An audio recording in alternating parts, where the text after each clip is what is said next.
Chief of Department, Luigi Tramontana. Chief, thanks for having us.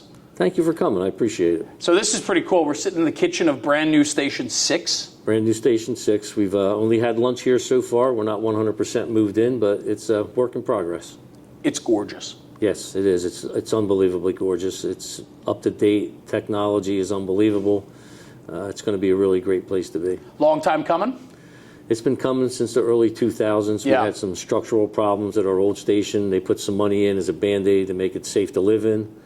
And then we finally came across the mayor who understood what we needed, and we got what we had to get to make everything work. Relationships, they matter. Yes, they do. Yeah, and for you, the chief of the department, I think you said chief for 7 years, the past Correct. 7 years? Past 7 You're years. retiring at the end of the month after 32 years on the line here Yes. in Vineland. Yep, I'll be 65, time to go. Well, you've made tremendous strides here in just what I've seen today, from the new station to brand new apparatus. We were talking about the growth of your department over the last, during your tenure, the growth. Give me a little background on that. So the department's grown. When I took over, it was probably 110, 115 volunteers. So we've grown about 20, 30 volunteers since then. A couple years ago, I expressed the need for some different officers and some different divisions that were only getting done on a part-time basis. The guys are 24, 48, so when they were on shift, they would get what's done, and then it'd be 2-3 days before the next part of that task would get completed. Right. So I was able to present the facts to the administration to get some daytime officers, increase some different divisions. So we started a non-emergency radio service for all the non-emergency departments in the city and the school board. So that gave me a good reason to have a good daytime guy. And then about 3 years ago, I was handed EMS. EMS was part of the health department. So we took over EMS about 3 years ago. We were 12 short at that time, and I convinced the mayor again to do an EMT school. I was like, you hire police departments with no certifications and you send them to school. A policeman every day. I says, why can't we do the same thing with EMTs? He's like, if you think it'll work, do it. And the rest is history. I got my 12 EMTs back. We're full staffed all the way around. Increased the career department to help with the daily activities, the day-to-day operations. So we're flowing pretty good right now. That's exciting. So 130 volunteers, but it is a combination department. How many career firefighters? We have 37 career firefighters. And then under you, as the chief of the department, you have a deputy. I have a deputy chief, battalion chief, 3 battalion chiefs on shift, Right. 2 daytime captains, and 3 captains on shift. Yeah, that's nice. I mean, it has to help, too, with the growth of your department in the city. We just took a ride before, took in a box alarm before, so we got to see a little bit of the lay of the land here. A lot of growth, I'm Correct. sure in your tenure, you've seen a lot of growth. Yeah, our economic development department has really prospered in the last 6 or 7 years, and they're bringing in more industry than you can imagine. The ratables have gone up, so it's really helped the city all the way around with everything we need to do to get up to speed. Yeah. And we have 6 stations spread out, and they take a little bit of money to keep them up and running. Sure. And 3 EMS stations, which EMS stations are a little more money to keep them up to date and what's happening. But The EMS division itself, though, is under fire department control, but a separate organization? it's under fire department, but they're all civilian employees. Civilian employees. Correct. Okay, so they're not within the fire department. Correct. Okay, understand. Do your companies in the day-to-day run EMS, or EMS handles EMS, fire handles fire? Right. EMS handles EMS, fire handles fire. When they get overloaded with calls, all my daytime officers except for 1 are EMTs. Okay. So they'll assist. They will jump on an ambulance if needed with the EMS supervisors. I have maybe a handful of EMTs that are firemen that we'll grab once in a while if Sure. we have to. Our EMT call volume is unbelievable. It's 13,000, 14,000 calls a year, 30, 35 a day at some time.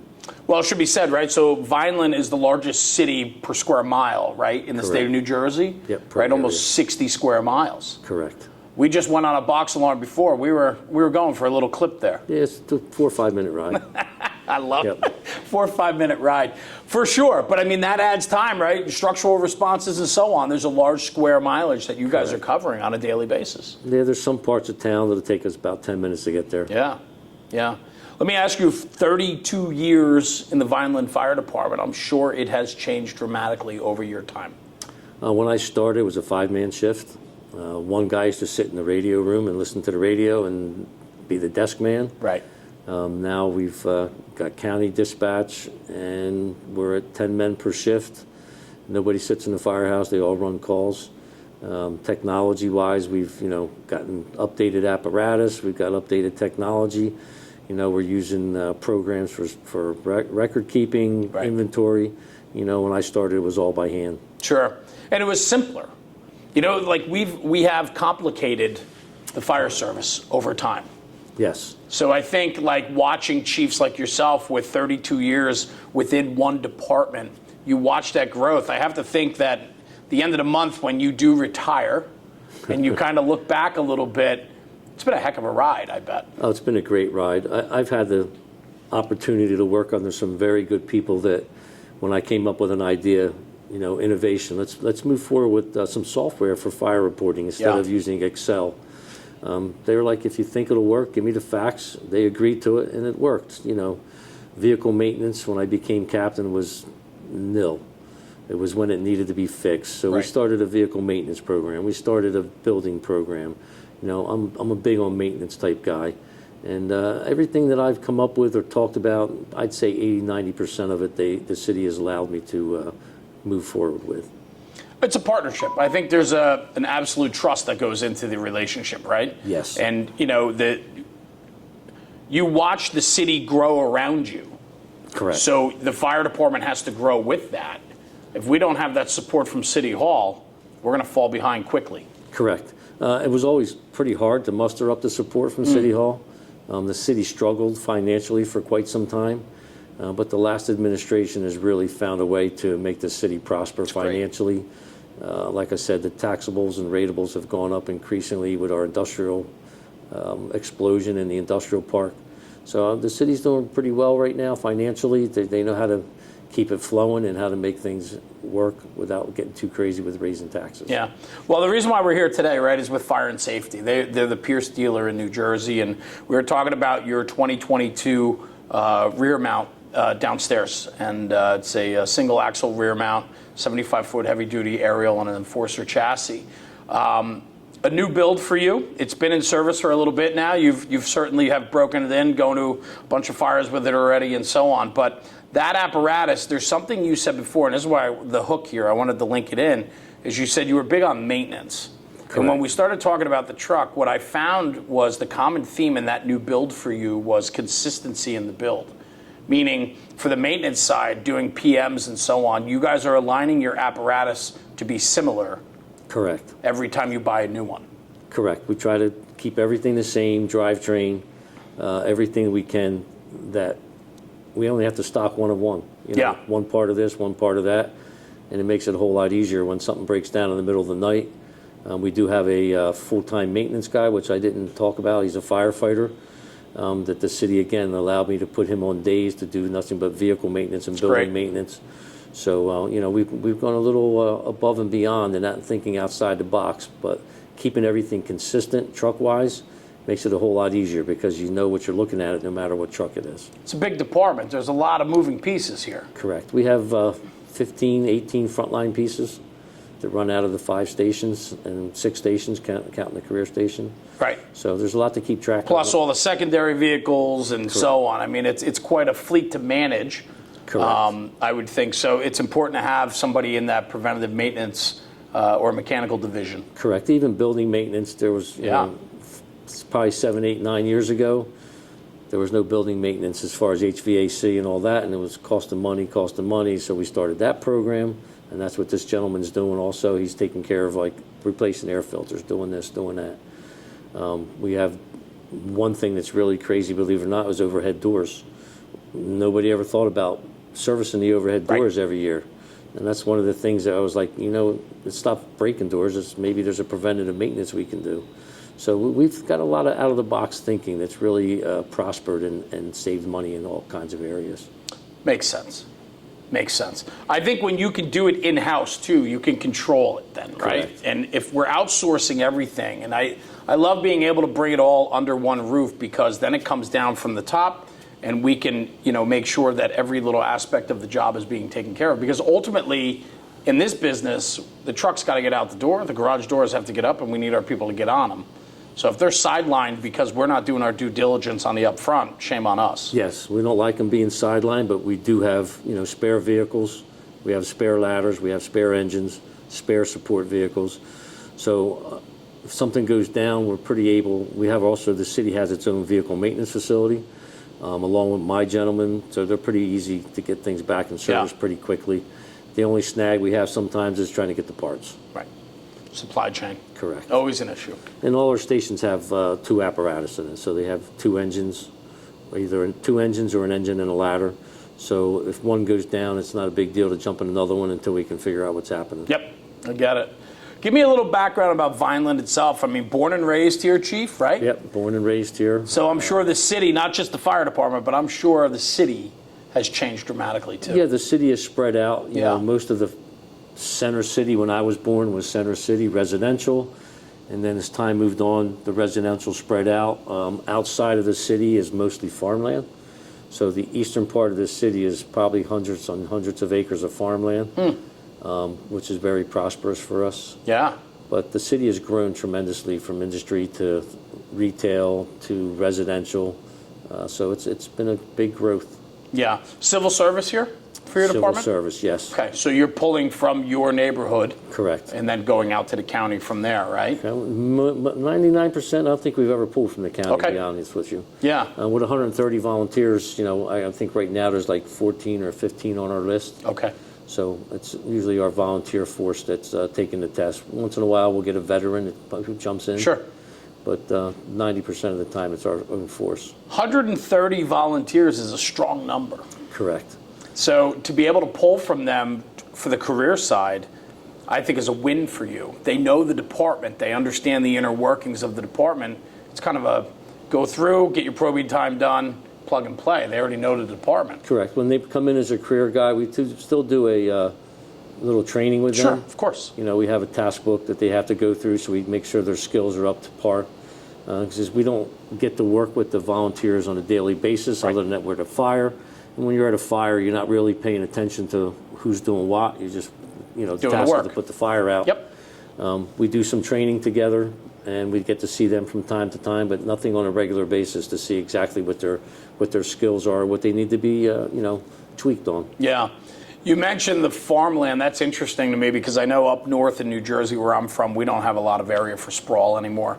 I have to think that the farmland could potentially be more sprawl for you.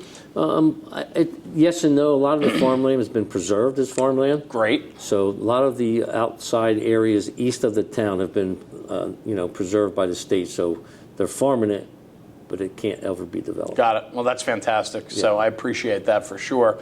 We talked about water supply on the way back from that box alarm before, and you had mentioned the one section of the city doesn't have a tremendous amount of hydrants. Is that farm area? The farm area to the east and a little area to the north, we're a little, lax on hydrants. Mm-hmm. So we do have tankers that respond, automatic response from mutual aid. We have a 2,500 gallon tanker in our Station 5, which is in the easternmost part of the city. And it works. Everything works fine. We work well with our volunteers. We work well with our mutual aid volunteers. And, for instance, back in July, we had a issue with our water system where we had no water supply. All our towers were empty. I automatically put our response, including 5 tankers surrounding the city. Right. And believe it or not, the first day we did that, we had 2 working fires at the same time. Of course you did. And the tankers, we handled every fire with tankers only, even though we were in hydrant districts. We didn't hook up to one hydrant because we had no water pressure. Right. So right. We got everything working pretty well. You got it done. Yep. I love it. As we're sitting here, all I hear is sirens outside. I mean, this has been all day that I've heard sirens in the background as we're working, on this project today. We run calls pretty regularly, 7, 8, 10 calls a day fire, but EMS is running 30, 40 calls a day. Wow. So they're pretty busy. Yeah, there's a lot happening. Guys are coming in and out. I stopped at the other station before on the way in. Just a lot of activity. And the day-to-day has really, I can only imagine, kept you and your staff very busy. Yeah, we try to be out in the public's eye also. We go to all the school drills. We have an engine responder, fire prevention, or somebody's responding to observe school drills. Yeah. We have pub eds, like right now it's fire prevention month, so we've got a lot of pub eds going on. But we usually get 1 or 2 a week, even during the off season of pub ed. Yeah. To the schools, so we keep pretty busy. There's a lot of events in the city that everybody goes to, fire department, all the city departments. So we keep busy.